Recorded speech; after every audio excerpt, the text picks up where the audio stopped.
Salut à tous amis lecteurs, bienvenue sur Culture Hero Geek. Cette semaine, nous allons devoir payer la redevance du sang pour pouvoir découvrir ce roman, La Cour des Ténèbres de Victor Dixon. Évidemment, après cette vidéo un peu de notre sang, va bien falloir retrouver un petit peu de force. Je vous ai donc concocté un breuvage à base de kiwi et de mangue, et on se lance directement dans l'univers de ce Victor Dixon. La Cour des Ténèbres de Victor Dixon.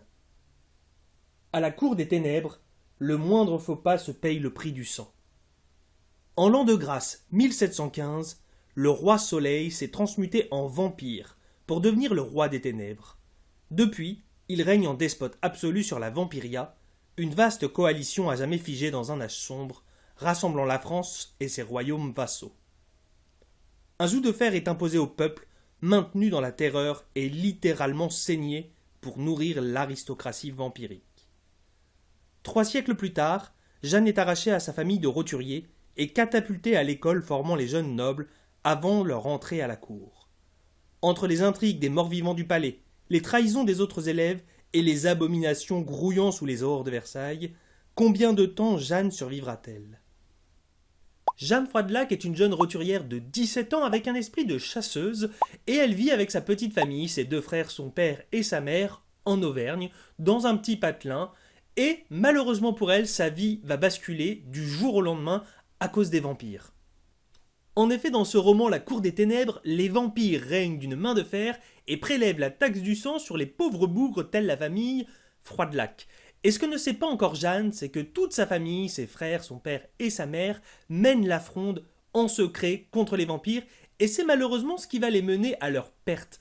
En effet, ils vont être dénoncés et ils vont être mis à mort. Seule Jeanne va réussir à s'enfuir et elle n'aura pas d'autre choix que d'usurper l'identité d'une aristocrate, Diane de Gastefrisch.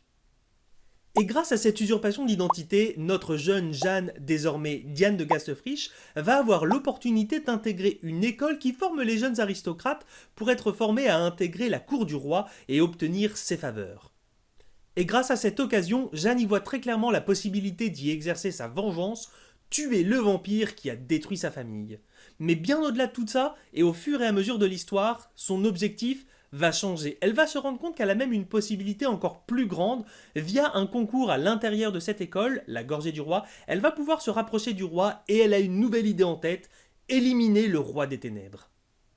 Voici donc ce qu'il en est dans les grandes lignes pour ce tome 1 de Vampiria, La Cour des Ténèbres, et on va donc prendre plaisir à suivre Jeanne, désormais Diane de Gastefrisch, et surtout voir comment elle va évoluer dans cette école où de nombreux aristocrates vont être également mis en scène et où il va se passer vraiment pas mal de choses intéressantes.